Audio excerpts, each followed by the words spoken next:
I'm Dr. Jessica Gogarty. I'm the Director of Central Academy, and we're here today with my really good friend, Dr. Becca Lindahl from Heartland AEA. Hello everybody, glad to be here with you. Thanks, Jessica. Yeah, no problem. We're here today to talk about the difference between scoring by target and grading by assignment. So, historically, why don't you talk a little bit about how we've done grading by assignment in the past? Sure, well, in the past, you know, all of us really can think about how we went through school, and we used to turn in assignments and they'd receive points, and then it was converted into a percentage. Usually it was on a 100-point grading scale, which actually is quite unfair to students because there are unequal intervals between those letter grades.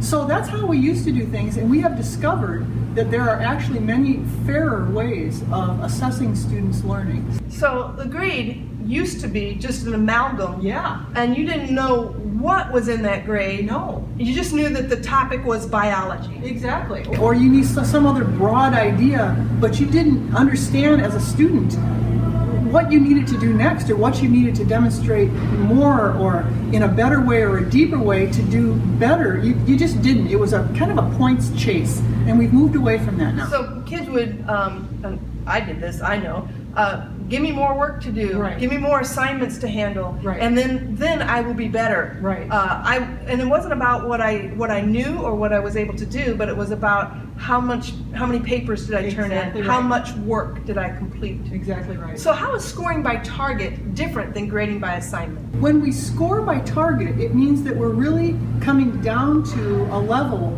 where we can really look at the progression of learning that students they're along this pathway, and we can get a much better grip on how they are actually progressing in their learning of certain concepts or skills.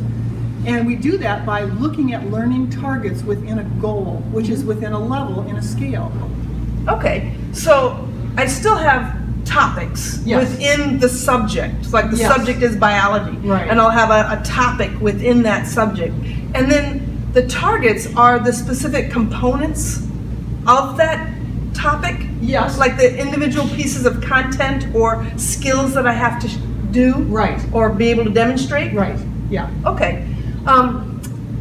So one thing that I think is important for parents to know is that I've done a lot of studying of how the grades that we assign at semester correlate to student achievement on standard-based tests, whether that's the ACT or an AP score or a MAP test or any other standard of achievement.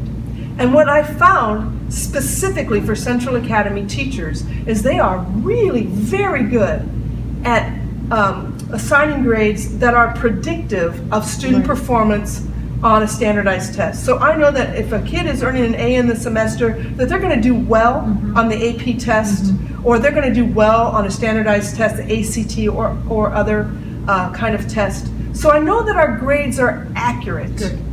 Okay, but the act of scoring and the process from August to January, because a grade doesn't come in until January. That's right.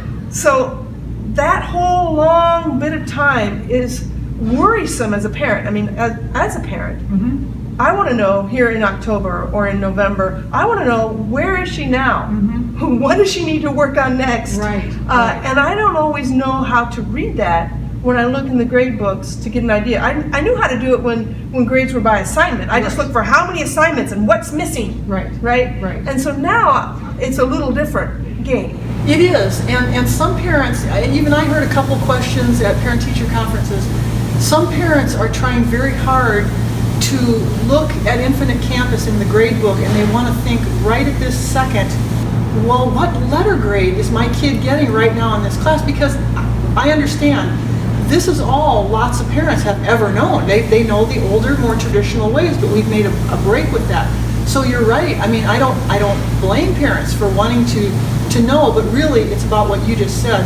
How can I help my student know what's next, or what are you learning right now, rather than how many points are you getting or what's your letter grade, but what are you learning right now? What could I support you with so that you can do better in your learning in this class or whatever. Okay, so we talk about how students are progressing on a scale, but topics, targets, scales. This is a lot of new vocabulary. Right. Can you go through an example of a scale? Sure, of course. So as we look at this scale, and the name of the scale is Create and Solve Equations. It is an Algebra 1 scale, but it's a 4-level scale. Take a look at level 3, if you would. The level 3 on the scale is what we call the level of proficiency, or the learning goal level. It has to do with being on target for your grade level. We're looking for level 3 from all students. Underneath that... So wait a minute, so you're saying that a level 3 means the student has met and is proficient in this topic. Yes. And if they get 3s in every topic, by the end of the semester, they'll have an A in the class. Yes, that would be... So sometimes kids will say, oh, a 3 is an A, but that's not quite right. A 3 means that you have met that topic. Right. And every major concept within that topic you can do. Right. You And have so- provided evidence for that. Yeah, that's right.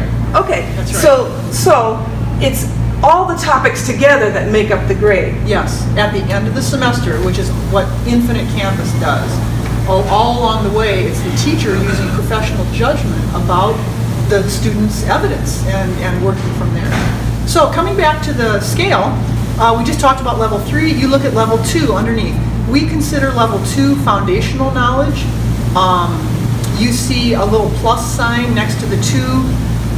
That means that teachers could add learning targets to level 2. They can't take things away. But really, we do not focus on level 2. We focus on level 3. And we dip down into level 2 once in a while if we need to, help teach a little bit of more foundational work, but we really focus on level 3. And what I notice when I look at teachers at Central Academy, a lot of times they'll start with a really broad idea and find out where students are missing foundational knowledge and then backfill that. Right. Instead of, here's this foundational piece, and then this is the next one, and here's the next one, so that we build it up. Instead, most of our students are coming in with some really high-level thinking. Right. And so they're ready to go at that high level, but they may be missing a foundational piece. So we backfill that instead of starting with that. Exactly right. And in fact, in most schools, we kind of suggest the same thing, only because historically, we've had teachers dwell in foundational work way too long, and they don't have time. So yeah, I agree totally. And you look at the scale again, we see a level 1. What we just call level 1 is not a level 2. So we don't pay lots of attention to level 1. We really want to keep moving up. Then you do see a level 4 in the scale as well. If you are looking at the scale with me, which I think you are, you see kind of some generic wording. First of all, you saw generic wording in level 1. Take a look at level 4. You see some generic wording up there too. So what that allows is a little bit of freedom on the part of the teacher or the teacher's collaborative team to figure out what could be a level 4 task or assignment. And what we mean by level 4, we call level 4 exceeding. And we do that because what we mean is exceeding in cognitive demand for the kids. It exceeds level 3 in the cognitive demand and the application and the authenticness of the task or the assignment or whatever. So that's what we're looking for there. But really, we are truly focusing on level 3 and level 4 at the same time.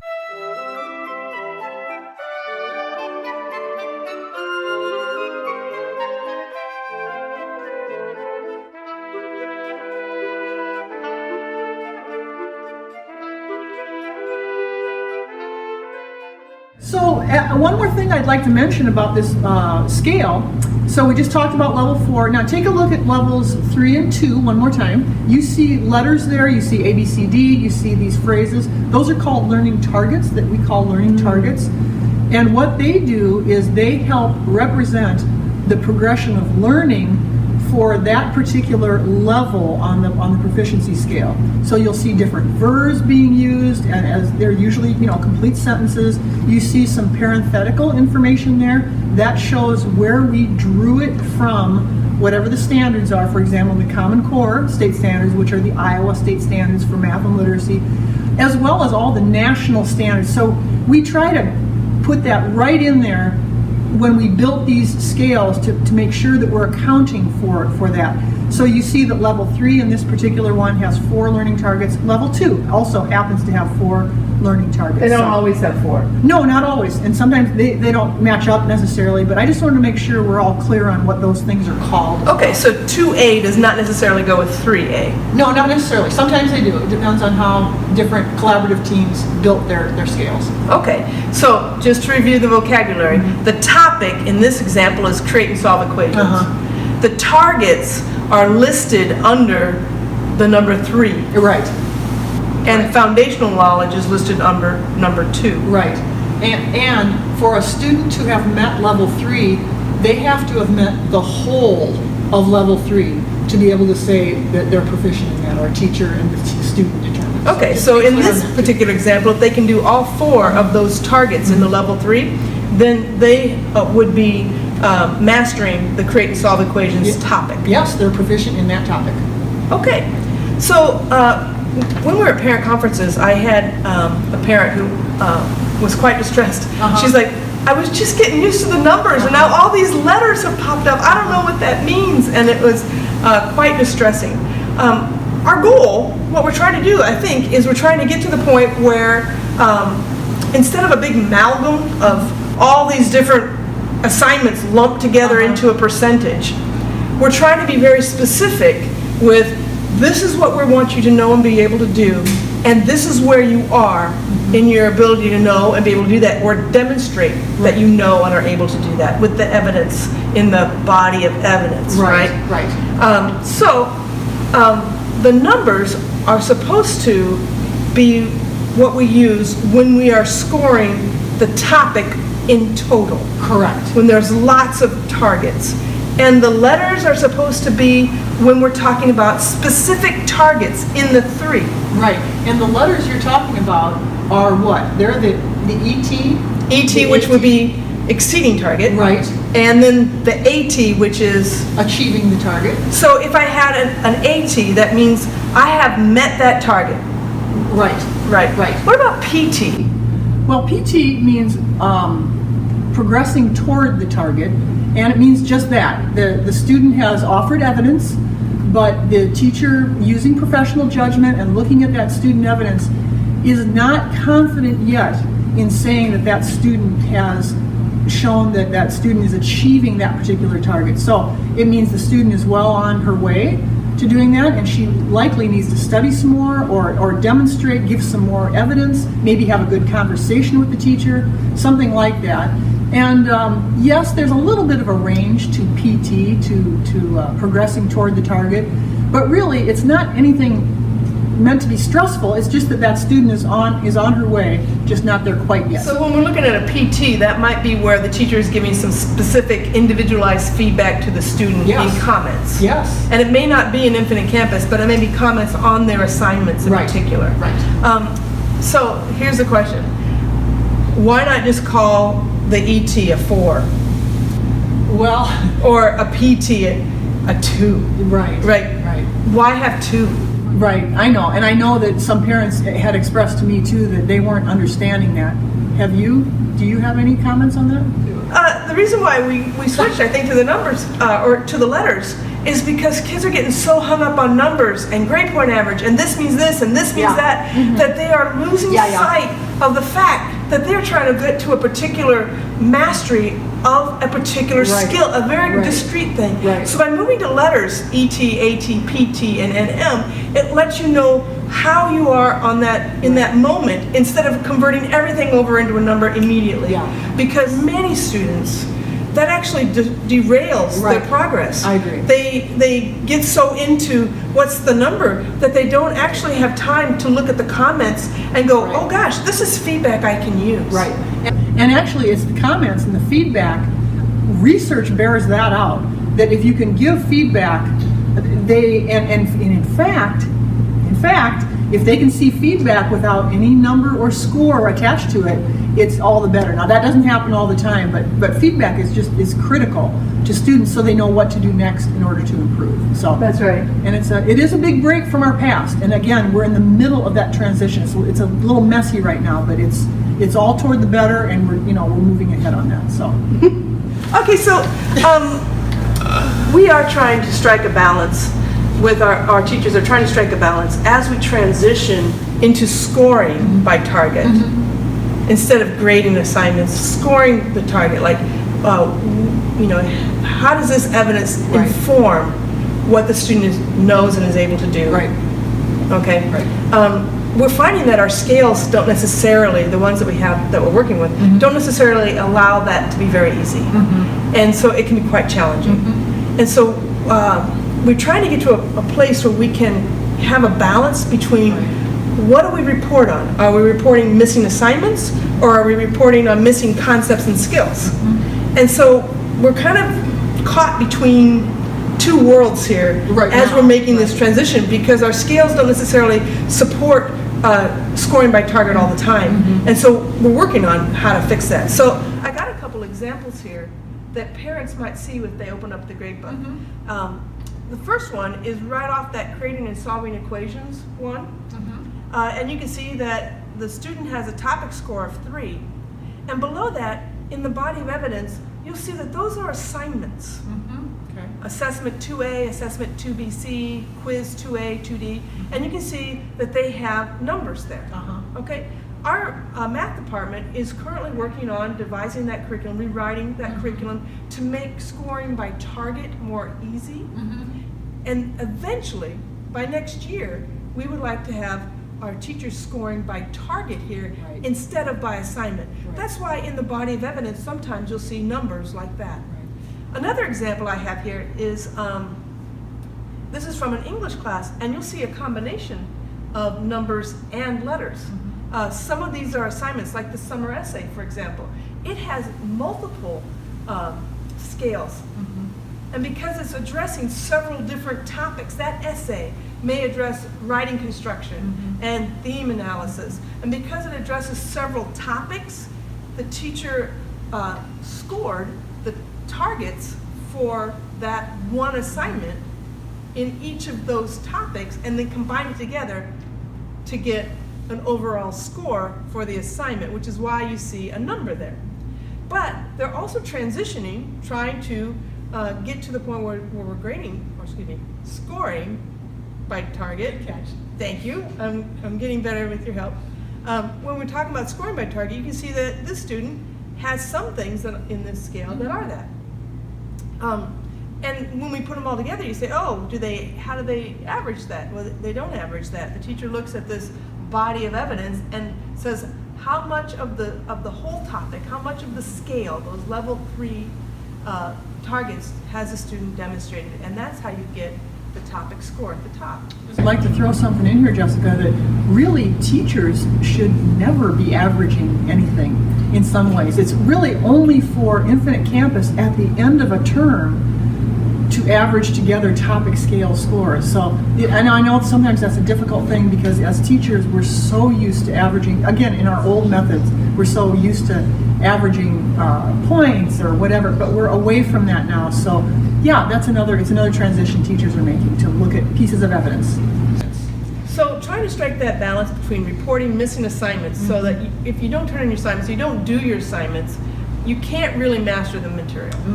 And so trying to find that balance between reporting missing assignments and reporting missing concepts or missing skills. Where do you need to work next? In a way that is not a whole lot of data entry, that is not overwhelming to the teacher. That's a lot to try to put in. I have another example here where the teacher organized their grade book, so at the top they put the targets, and then below that they put the assignments, and they mark the assignments as turned in. And you can see this student has an at target for target C. They're exceeding the target for B, but they're still working on target A. Right. And in fact, at the bottom it says the student has initiated reassessment on target A in particular. The student wants to go into that level 2 cycle.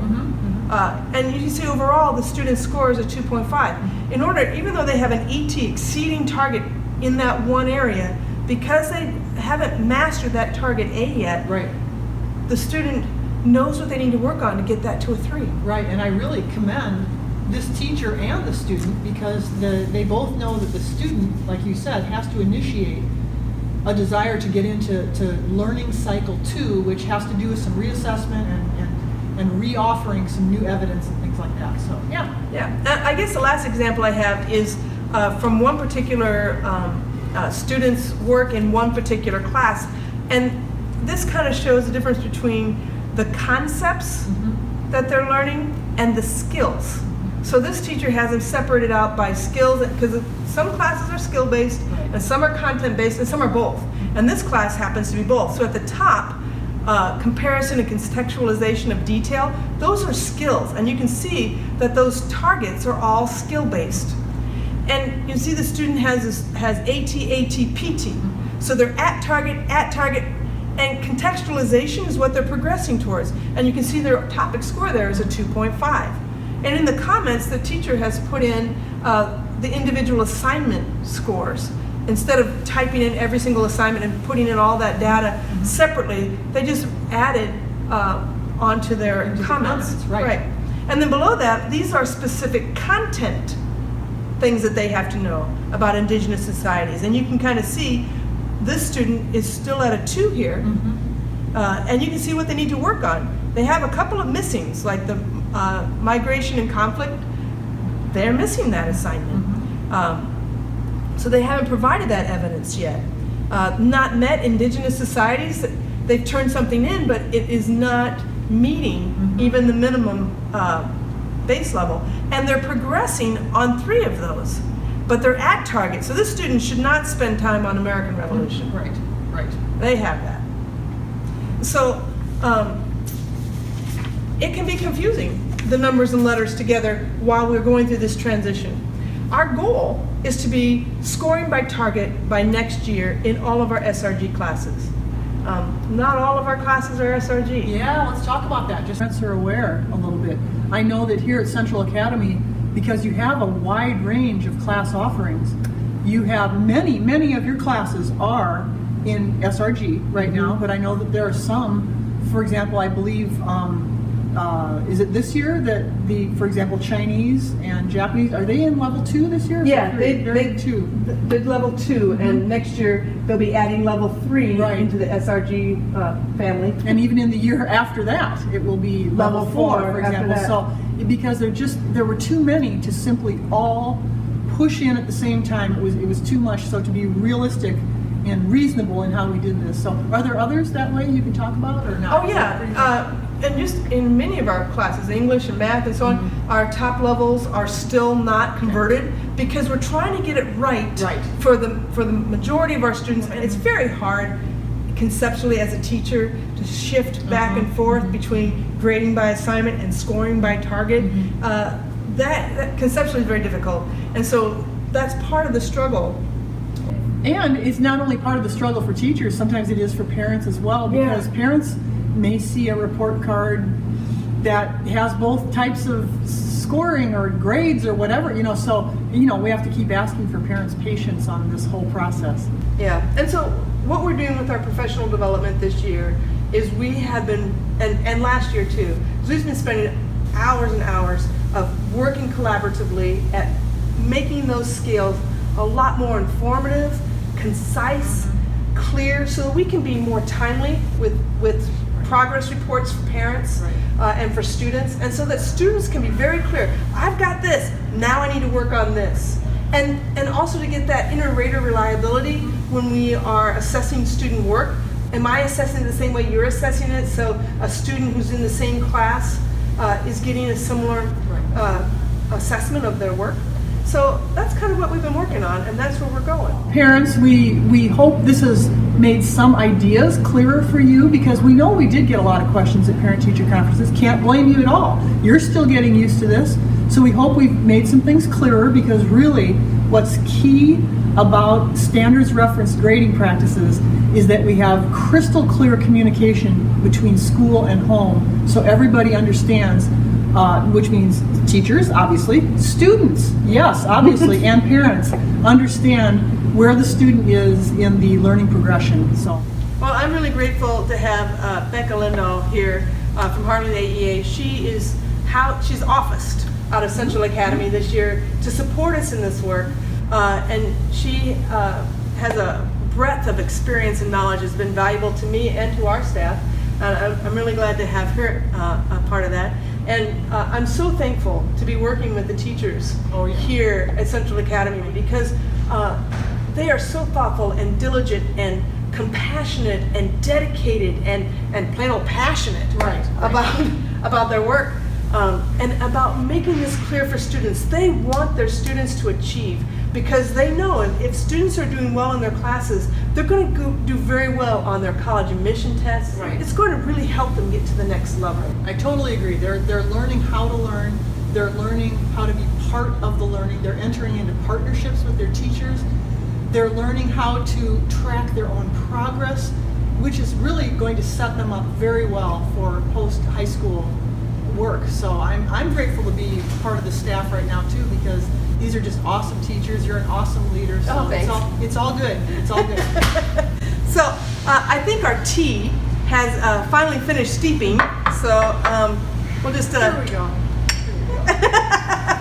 Thank you. This has been our fireside chat on Scoring by Target.